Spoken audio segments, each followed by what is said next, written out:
Mira, Petrocaribe tiene un esquema de abastecimiento de petróleo, lo cual implicaría que el Estado debería ser el importador de petróleo. Porque ahora quien importa el 70% del petróleo en este país es la ESO. La ESO estándar, hay una transnacional, ¿verdad? Si el Estado entra a importar el petróleo, fíjate que ahorita que nosotros tenemos un precio de más de $100 y que para allá va, Petrocaribe te puede dar financiamiento a 25 años de tu factura petrolera en un 60%.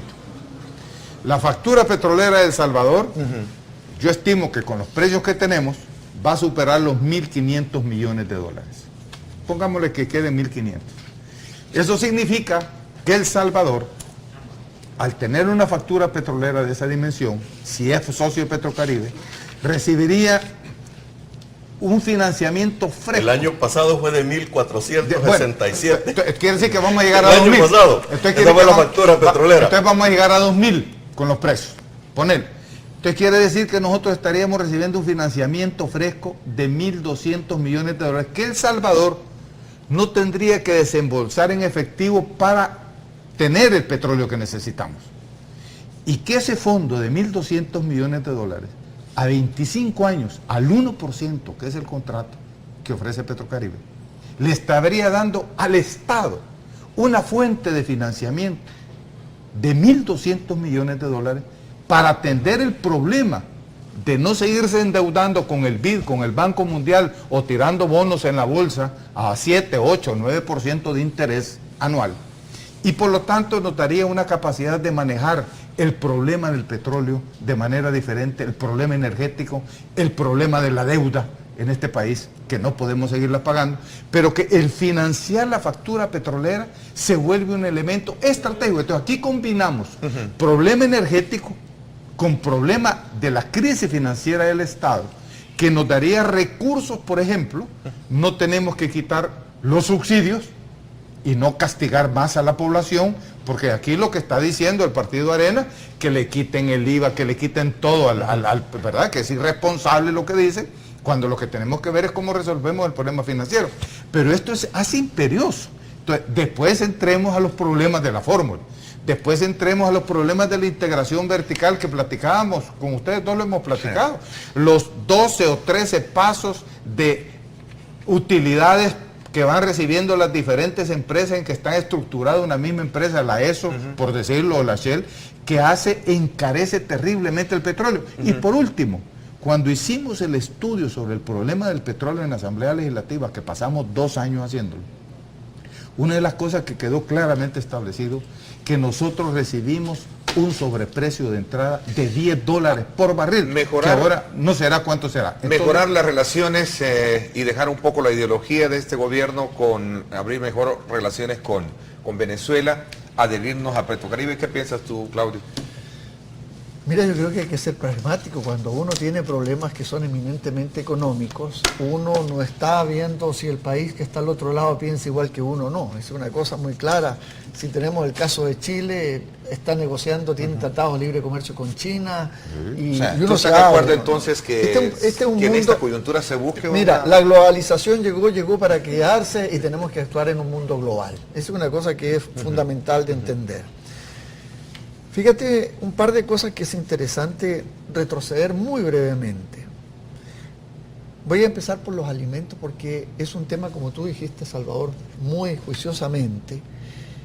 Es un tema que no se está mirando con toda la responsabilidad y visión de futuro. Es decir, lo que yo veo malo es que siempre estamos viendo, reaccionando al problema, pero nunca planificando hacia el problema de tal manera de enfrentarlo de mejor manera. Importando a la carrera frijoles de China porque no nos prevemos. Tratando el problema, pero poco planificando para el futuro. Sí. No se planifica. Mira, los problemas van a haber siempre, pero tú te preparas más o menos para enfrentar el problema y no estás siempre reaccionando. Y este es un problema. Es un caso muy particular de nosotros, ¿verdad? Este es un caso bien particular que estamos teniendo. Pero ¿cómo podemos prepararnos si nosotros no tenemos petróleo?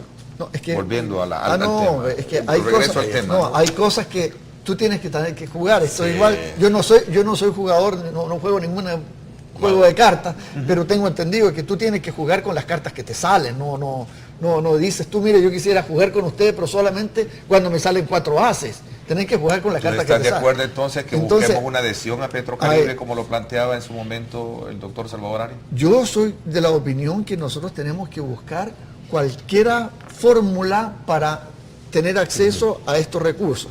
Mira una cosa, empecemos con los alimentos.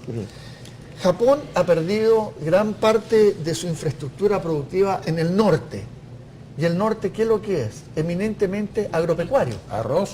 Arroz. Entonces va a ser un país que va a tener que importar una gran cantidad de alimentos porque esto, por lo menos este año, tú no lo puedes reemplazar en 24 horas. Es un grave problema. Luego, por el alza del petróleo, tenemos alza de los fertilizantes.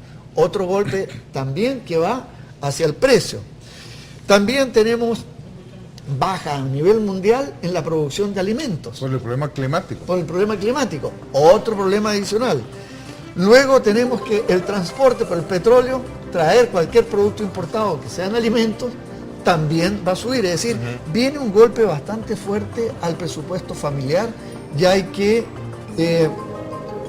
incorporarlos en este sentido. Fíjate que el periódico El Diario de Hoy, en la sección negocios, ahí está en las pantallas, titula la siguiente información: altos precios del petróleo impactarán a la industria. Si los precios del crudo no dejan de subir, dice, el próximo trimestre se elevará el valor de los bienes industriales. Entonces, tenemos que los precisamente alimentos. lo que está planteando Claudio y Salvador. Claro, tenemos alimentos y ahora también tenemos la industria con otro tipo de problemas. Pero el traslado de los precios y fíjense de una la cosa, industria hacia la persona consumidora. grave, va a impactarle a la economía familiar. Es tan grave el problema de los combustibles, y ahora tomo un poquito lo de los combustibles, que tú me decías la pregunta, que China le ha hecho un préstamo especial a Venezuela por 20.000 millones de dólares con una sola finalidad: asegurar que le paguen petróleo. No en dinero, que le paguen en petróleo. Es decir, Es el China, país que tiene las reservas más grandes del mundo de aquí en adelante de petróleo pesado, que hay que hacer grandes inversiones para usarlo. pero Y el refinado, China que es está más caro y comprando, todo. mira, en Australia también está haciendo compras, es decir, China está comprando los yacimientos no directamente, sino que en acuerdos comerciales para poderse asegurar Y el Estados petróleo. Unidos se le está tomando Así militarmente. es. Ahora, Porque el se ejemplo llaman es, propuestas ahí. ¿qué podemos hacer para el caso salvadoreño? Yo ¿Sí? escribí acá algo que son 11 propuestas, que ¿dónde se basa? Que el país necesita un plan nacional de eficiencia energética. Este es un problema integral, en donde ahí puede ir la fórmula, el ordenamiento del transporte público. Pero mire, si El Salvador solo en montar un plan de eficiencia energética en las instalaciones eléctricas se puede ahorrar 109 millones de dólares anuales. Con eso reducimos el consumo y aumentamos la capacidad para atender nueva demanda. Mira, y el crecimiento energético del país. Hay medidas. Y hay una simples cantidad de eso que tú medidas. dices, la medida, por ejemplo, que hizo Cuba. Cambió todos los focos. Eso Aquí que gasta está lo de mucho. los focos ahorradores. Y puso los focos Mira, ahorradores. solo los focos ahorradores. Sí. En 800,000 hogares, que le reduce el 25% del consumo eléctrico, son 4 millones de dólares sí, anuales. sí. Pues. En algún momento Pero igual medidita, rápidas. en algún momento Pero el Estado CDC tiene que actuar. En algún Claro. momento el CDC propuso también esto, es decir, una medida concreta no solo es lo que está comentando Ricardo, sino que también el cambio en la matriz energética. Claro. Eso Eso nos es interesa fundamental. Bastante, incluso como una medida ejemplarizante desde el los Estado. paneles Energías solares. renovables Que, limpias. mire, que el Estado Ya entre sí. a un proceso de austeridad dentro de la lógica del uso, de cambio de focos ahorradores, el mismo uso de la energía eléctrica, obviamente va a aplicarse directamente a la dependencia de la importación del petróleo, Pero mira, del lo combustible. extraordinario es que así como lo que están proponiendo todo es espectacularmente positivo, tenemos también que la fórmula ¿Dónde que está? es nueva que se quiere Así aplicar, es, que la apliquen pueden ya. sacarle varias burbujas. como ¿Dónde yo le está decía, la pero- fórmula? Ahí tiene Caballero. grasa entonces, con eso. La ¿por grasa, qué- quitémosle por la grasa. qué se demoran tanto? ¿Por qué ¿Dónde está la esa fórmula? tardanza, Y es que cuál es el ese problema, mira, peso? y en eso que tú dices que estamos viendo, el problema es que hasta ahora el problema es el subsidio del gas. Y el problema es el precio del petróleo. No tocan a las empresas, y son oligopolios que tienen millonarias utilidades. Las utilidades que tiene la ESO, la Shell, la Texaco en el mundo, son las utilidades más grandes de la historia. Aquí presentan utilidades pírricas o disfrazan las utilidades porque las trasladan a sus países de origen, pero no las tocan. Si no tocamos la estructura oligopólica del abastecimiento de los energéticos en el país, llámese petróleo, llámese gas, no vamos a resolver el problema y no podemos seguir jugando únicamente a atacar a la población. ¿Y por qué? Más bien hay que favorecer a la población. Y la fórmula del gas, una estimación que yo he hecho, está engordada aproximadamente en $40 millones al año. Imagínate, ahí está. Es el engorde. Y mira el problema puede que ha tener metido a solo la en fórmula. población. Entonces, que son dos cosas diferentes. Ese Mira, una enredo. cosa es la racionalización del subsidio, que bien, hay que focalizarlo, necesario. excelente. Pero miren, no pongamos la carreta frente a los bueyes. Primero, adelgacemos la fórmula y pongamos en la realidad económica. ¿Para qué? Para que no le sigamos trasladando sobrecostos a la población. Y también ya tocaste muy rápidamente algo que es importantísimo. Si bien hay que focalizar, yo creo que nadie está en desacuerdo con eso, no puede ser que ahora me estén diciendo que la focalización, en vez de reducir lo que tiene que gastar el Estado, se está incrementando. Yo quisiera Y hacer eso es referencia algo a eso, que es Claudio, preocupante. porque las Seguimos en el abordaje. focalizaciones en sí, si no tienen el sustento técnico y el diagnóstico sostenido que permita realmente cumplir su objetivo, son un golpe más a la familia Voy a salvadoreña. una pausa Pero comercial porque solo- vamos a solo terminar. familia para cerrar, salvadoreña solo y el presupuesto del Estado, dos Solo golpes punto, negativos. solo Así es. punto, mire, eso de la focalización es una visión neoliberal que no es el problema de fondo. El problema de fondo es que las finanzas públicas están quebradas, porque en este país la gran empresa no paga impuestos, y ya sea porque por ley le hacen una donación de más de 1.000 millones cada año, o ya sea porque va del impuesto sobre la renta, o porque tiene capacidad de Ok. quedarse con el IVA que paga el pueblo. Seguimos, Ese es el problema. ¿cuáles son? Bueno, ya hablábamos de algunas propuestas, quisiera seguir de alguna manera ahondando sobre ese tema, porque queremos ser, así como cumplir con nuestras reglas del crítico, ser propositivo, ¿verdad? Ser coherente con la realidad del país y de alguna manera recomendar algunas iniciativas. Voy a una pausa comercial, regresamos, y por cierto también con el contacto con Radio 102.9.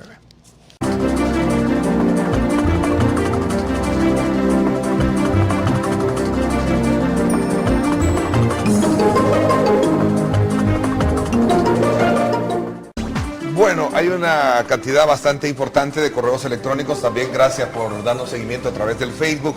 Aquí a Marvin Quinteros, por ejemplo, él es el encargado del área de comunicaciones de la ASI, hace una reflexión y le dice que la mayoría de trabajadores de las maquilas, creo que esto fue con relación a lo que usted dijo, ganan arriba del salario mínimo, dice. Lo que dice don Salvador es lo establecido por la ley. Sin embargo, en la maquila las trabajadoras ganan más de $300. Llega en algunas ocasiones a 320 por incentivos por productividad. Estos son datos públicos, que los vea en la página del Seguro Social, que no mienta y que no juegue con los datos. Bueno, Yo me puedo permitir Sí. también abonar un poco el debate con conocimiento de causa, habiendo coordinado anteriormente en oficialidad de proyecto un programa específico de derechos laborales de mujeres en maquilas. Y esto tiene que ver con lo que bien indica el amigo televidente, con que estas metas de sobreproducción son pagadas a las mujeres que obviamente trabajan muchísimo más que 8 horas en una fábrica. Es decir, para lograr los 300 y un poco más de dólares a lo que se está refiriendo, Tiene el que amigo trabajar televidente, más. tiene que trabajar casi el doble de y jornada. por lo tanto, yo creo que el mentiroso es él, porque es como juegan con las cosas, engañan a la población. Ellos pagan el salario mínimo y cuando la gente recibe más porque trabaja 12 horas o más, Así es. esto En es una condiciones esclavitud terribles, en la ¿no? que tiene. Eso creo que es importante aclararlo. Precario, total. Una reforma cultural y una reforma educativa profunda, la primera para cambiar nuestra forma de ser y la última nos debería permitir convertirnos en productores, dice un amigo Correcto. televidente. Es Nuevamente, correcto. Bueno, es urgente. La Es inversión urgente en regresar a la conocimiento, producción. tecnología, capital humano para generar trabajo decente, porque yo sí quiero insistir que parte de la solución es el trabajo decente, no el trabajo de miseria, pero lo importante es que nosotros tenemos que ver cómo el capital humano lo formamos para que pueda El Salvador volver a la producción real.